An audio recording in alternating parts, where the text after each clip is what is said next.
Avant de commencer à parler de cette beauté qu'est la Mercedes CLA, je voudrais mettre en garde les personnes qui recherchent discrétion et anonymat. C'est tout simplement raté. Que vous soyez sur l'autoroute, en ville, à l'arrêt ou en roulant, on vous regarde, on vous admire. Heureusement que le Festival de Cannes a tiré sa révérence parce que vous magnétisez les regards, au point de penser que vous avez endossé l'habit de star. Elle oui, vous, un petit peu moins. C'est une super surprise aujourd'hui en découvrant mon modèle d'essai. On m'avait juste prévenu qu'il s'agissait d'une Mercedes, mais là quand je découvre en arrivant la CLA, je la trouve vraiment magnifique, une ligne super agressive, une face avant que j'adore, avec tout simplement par exemple ces petits miroirs là dans la calandre, ça fait comme des diadèmes, c'est très classe, très élégant, les feux super agressifs, une longue ligne, franchement moi j'adore, je suis conquis. Alors les jantes noires, j'aime pas trop, c'est un peu dommage, mais sinon un pare-choc avec des diffuseurs sur les côtés, une malle qui sert presque de petit aileron. J'aime beaucoup. Est-ce qu'elle est aussi originale à l'intérieur qu'à l'extérieur ? Le CLA serait-il le petit frère du CLS? Effectivement, il y a bien l'ADN de celui-ci. Pour preuve, les montants de porte qui fustigent l'encadrement des vitres. Ainsi, la personnalité de coupé s'affirme un peu plus. Autre point qui saute aux yeux, le long capot plongeant à double bossage, symbole de domination et de puissance. Tout ceci en vue de profil. De face, le phénomène s'amplifie encore par l'immense calandre à une lamelle prête à fendre l'air à la moindre sollicitation de l'accélérateur. Seule la signature visuelle, esprit de famille oblige, provient des classes A et B. L'arrière, quant à lui, par le galbage de sa malle et de par ses feux LED étirés, est un petit chef-d'œuvre à lui tout seul. 4,63 m de long et 1,77 m de large, la Mercedes CLA se rapproche plus d'un coupé avec sa hauteur qui s'établit à 1,43 m. Eh bien, une fois à l'intérieur, pour moi, l'originalité est là aussi. Je suis conquis, je suis sous le charme, c'est vrai. Alors pourquoi? Tout simplement, j'adore le mélange des matériaux aluminium ici. Ce cuir avec les petites surpiqûres jaunes, c'est très élégant. On les retrouve aussi sur le siège. Alors moi, je trouve que c'est très osé de la part de Mercedes. Je ne m'attendais pas à ça en ouvrant la portière.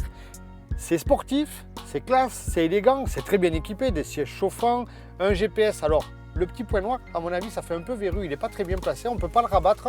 Voilà, ça c'est le petit point noir pour moi aujourd'hui. Sinon, l'absence de levier de vitesse, puisque tout se passe au niveau de ce levier ici, et les palettes au volant, pour un mode un peu plus sportif que l'on va essayer bien sûr tout à l'heure. L'intérieur s'admire telle une création aussi exclusive que contemporaine. Il faut dire que Mercedes a osé mixer des matières aussi différentes que le cuir et la microfibre. Idem en ce qui concerne les couleurs, en associant le traditionnel noir avec le flamboyant jaune pétard, agrémenté de blanc, l'intérieur semble revivre. Tout simplement superbe. En plus, dans cette version Edition 1, cette ambiance se nomme Néon Art. Quelle classe! Tout est fait pour ravir l'œil de la création à la finition. Eh bien, à l'utilisation, plusieurs points. Tout d'abord, c'est super agréable, ça c'est évident, je ne vais pas le cacher. C'est un vrai régal d'être à bord. J'aime beaucoup le toit noir, ça donne une ambiance très feutrée.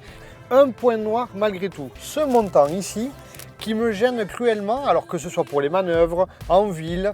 J'ai l'impression qu'il me cache une partie de mon champ de vision et ça c'est dommage. Bon, c'est peut-être ma position de conduite, je sais pas, mais la visibilité du coup n'est pas très bonne, alors y compris dans la lunette arrière, mais bon c'est un coupé, c'est comme ça. Côté motorisation, nous retrouvons le 4 cylindres turbo diesel à injection directe de 2143 cm3. Il porte la dénomination 220 CDI. Sa puissance de 170 chevaux s'établit à 3400 tours minute et son couple atteint 350 Nm dès 1400 tours. Pour la partie châssis, je suis bluffé, c'est vraiment ultra performant. Alors, oui, c'est très bien amorti, oui, c'est très bien triangulé, c'est-à-dire que les trains roulants sont très bien conçus. Les pneumatiques, ils font pour beaucoup aussi au niveau du grip mécanique, ça tient vraiment très très bien la route. Et du coup, le châssis est sous-exploité. On pourrait vraiment mettre beaucoup plus de chevaux sur ce châssis. Côté boîte, il s'agit de la 7G DCT automatique à double embrayage à 7 rapports, incluant 3 modes de conduite E, S ou M pour économique, sport ou manuel, avec palette au volant. C'est une très bonne routière, C'est fait pour avaler les kilomètres, c'est bien insonorisé, le moteur est très sobre, c'est vraiment très étonnant. Par contre, ça reste un diesel, hein. De l'extérieur c'est très agressif, on a l'impression qu'on va monter dans une voiture de course, mais ne l'oublions pas, il s'agit d'un moteur diesel qui est finalement pas suffisamment puissant par rapport aux capacités du châssis, c'est dommage. La boîte robotisée, alors là c'est un exemple de réussite, c'est vraiment d'une douceur incroyable.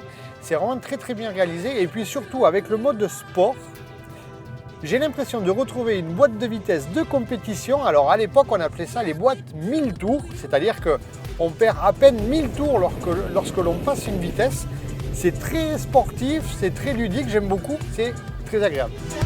Elle a tout pour plaire, une ligne fascinante, un look ravageur. La Mercedes CLA est aussi anticonformiste qu'envoûtante par son pouvoir de séduction. Mais à la manière d'une star capricieuse, il vous faudra supporter sa fermeté, voire sa rigueur. Gamme Mercedes CLA à partir de 28 700 €.